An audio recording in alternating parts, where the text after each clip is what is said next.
Les actualités politiques, culture, sport, éducation, santé, religion, nouvelles sur Haïti et le reste du monde, tous les jours sur cette plateforme, nous sommes votre choix idéal. Dieu a un problème majeur avec les chrétiens à temps partiel qui ne veulent pas être des saints à plein temps, qui veulent s'identifier quand il s'agit d'une bénédiction mais pas quand il s'agit d'une lutte, qui veulent les bienfaits du ciel mais pas les ennuis que le ciel apporte sur la terre. Jean l'apôtre écrit à cette deuxième église, l'église de Smyrne.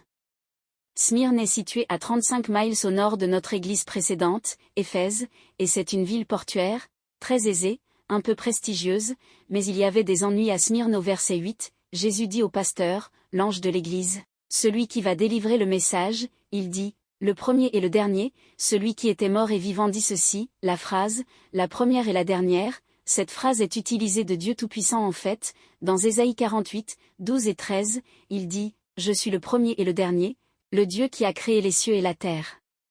Donc, quand Jésus-Christ se déclare dans Apocalypse 2, verset 8, être le premier et le dernier, il se déclare Dieu alors, il choisit cette désignation de Dieu dans l'Ancien Testament et l'applique à lui-même maintenant. Nous savons qu'il s'applique à lui-même parce qu'il dit, j'étais mort et maintenant je suis vivant, eh bien, Dieu le Père n'est pas mort, Dieu le Fils est mort alors. Dans cette petite phrase, Jésus parle à la fois de sa divinité et de son humanité. C'est le premier et le dernier, c'est Dieu, mais il est mort, donc c'est un homme en fait, c'est-à-dire, comme nous l'avons souvent dit, l'unicité de Jésus-Christ, celui-là même qui est mort pourrait ressusciter d'entre les morts parce qu'il est à la fois le premier et le dernier, Dieu, et c'est lui qui est mort, homme, mais qui est maintenant en vie. Nous avons expliqué la dernière fois qu'il est maintenant assis comme le Christ ressuscité et monté. Donc, vous devez apprendre à le regarder et à vous identifier à lui maintenant dans son statut actuel de responsable. C'est à cette personne que nous lisons la phrase, il dit, je connais votre tribulation, je connais votre peine, je sais ce que vous traversez. Si votre monde a été ébranlé aujourd'hui, il en est conscient, non seulement parce qu'il est omniscient, Dieu, mais parce qu'il est humain, homme. Et donc, il a cette double réalité de l'identification tout en transcendant le temps et en étant impliqué dans le temps. Il dit, je sais que vous avez eu des ennuis, maintenant, laissez-moi vous donner la première catégorie de problèmes auxquels ces croyants étaient confrontés. C'est Smyrne. Les montagnes autour de Smyrne ressemblent à une couronne qu'un roi porterait. Ils ont été façonnés de cette façon. De nombreux bâtiments de Smyrne ont été construits pour refléter cet aspect montagnard d'une couronne. La raison pour laquelle c'est un gros problème, si vous viviez à Smyrne, c'est parce que, en tant que colonie romaine, ils adorent César comme seigneur. Il fallait reconnaître César comme Dieu. Et bien, ces chrétiens avaient une autre déclaration, Jésus est Seigneur. Cela a créé un conflit avec le gouvernement romain. Donc, ils traversaient la pression et l'oppression de ne pas céder à l'autorité gouvernementale quand elle revendiquait les droits de la divinité alors que tout le monde disait « César est Seigneur », ils déclaraient « Non, Jésus est Seigneur », alors que nous reconnaîtrons le gouvernement et respecterons le gouvernement, nous ne nous inclinerons pas devant le gouvernement, parce que Jésus, et non César, est Seigneur. Cela a créé un problème, parce qu'une fois que vous avez rejeté César, vous étiez maintenant un ennemi de l'État et à la suite de cela, il y a eu confiscation des biens. Il est dit, vous avez des ennuis et vous êtes pauvre. Maintenant, c'est déjà assez grave d'avoir des ennuis, mais c'est certainement assez grave quand on a des ennuis et pas d'argent, car on ne peut pas se permettre de couvrir sa misère. Voire, une des utilisations de l'argent est de cacher à quel point on se sent en désordre. On peut dépenser de l'argent pour le divertissement, on peut dépenser de l'argent pour des fêtes, on peut dépenser de l'argent pour ça et ça pour aider à couvrir les ennuis, tribulations, afin que vous puissiez traverser. Eh bien, ce à quoi ils étaient confrontés dans leur déclaration que Jésus est Seigneur était un appauvrissement économique, la perte de quelque chose financièrement, à cause de leur engagement envers le Christ ressuscité, ascensionné, et leur réticence à compromettre cette déclaration devant Rome que « Tu n'es pas notre Dieu. Jésus est notre Dieu », alors, ils étaient spirituellement riches. C'est pourquoi il dit dans la phrase suivante, « Tu es riche. Tu es riche à cause de ta décision de t'engager envers moi même si ça te coûte un prix », il parle de la reconnaissance de Jésus-Christ comme Seigneur face à un gouvernement rejetant. Et laissez-moi expliquer cela très clairement. Nous arrivons à l'endroit en Amérique où si vous déclarez publiquement que Jésus-Christ est Seigneur, pas les démocrates, pas les républicains, pas le Congrès, pas la Maison-Blanche, Jésus-Christ est Seigneur, et c'est lui qui prendra les décisions finales pour l'Église, pas pour le gouvernement. Nous vivons à un jour où il y a peu de respect pour notre foi, quand la liberté religieuse est en péril, et quel que soit le parti auquel vous êtes pour, Ce n'est pas mon propos est qu'il devrait être clair, et il ne devrait y avoir aucune erreur à ce sujet, que notre allégeance ultime n'est pas à Washington.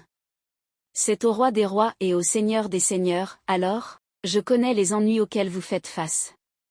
Je sais que vous êtes sur un territoire délicat maintenant quand vous ne déclarez pas que César est seigneur, quand vous ne le déclarez pas, et, en fait, malheureusement, de nombreux chrétiens et certainement le monde politique laïque ne comprennent même pas vraiment ce qui se passe en ce moment.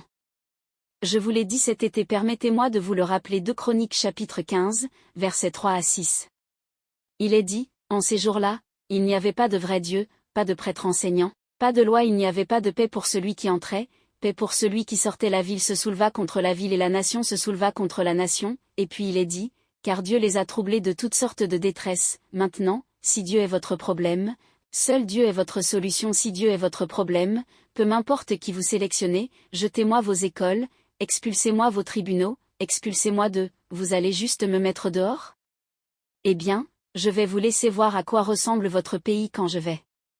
Il dit, je connais ton problème, je sais que quand tu ne fais pas de compromis au travail, tu n'obtiendras peut-être pas cette promotion, je sais que quand tu ne fais pas de compromis avec tes amis, tu n'obtiendras peut-être pas cette reconnaissance, mais c'est le morceau de ton engagement que tu dois connaître pour ne pas être choqué quand ça arrive, pour que tu ne saches pas d'où ça vient. Dit, je connais votre problème et je sais qu'il y a un prix à payer pour un engagement total envers moi. Je ne parle pas de souffrance à cause de vous qui faites le mal, c'est une sorte de souffrance, je parle de quand vous essayez de vivre pour Dieu, quand vous essayez de proclamer Christ, quand vous essayez, et que ça va encore vers le sud, il a fallu passer d'abord entre ses doigts, d'accord?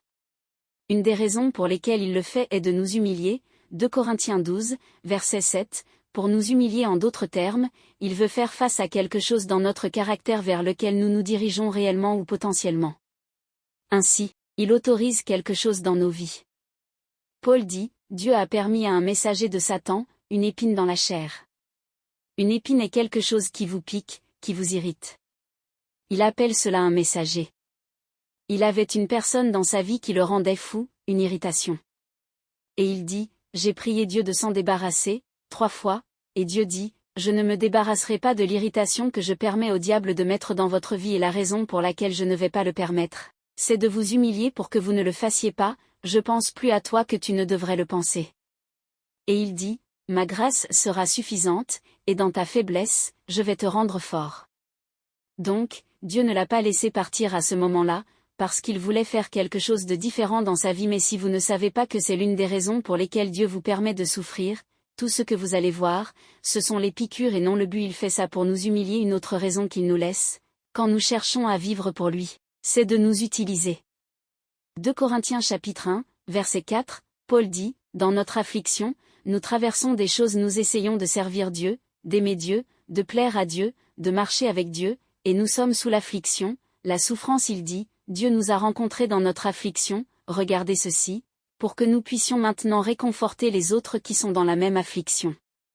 Donc, Dieu vous laisse parcourir des choses même si vous essayez de lui plaire et que vous êtes publiquement associé à lui, parce qu'il a quelqu'un d'autre en bas de la ligne qui va vivre ce que vous vivez maintenant, et il ne le fait pas. Je veux que vous citiez des versets bibliques.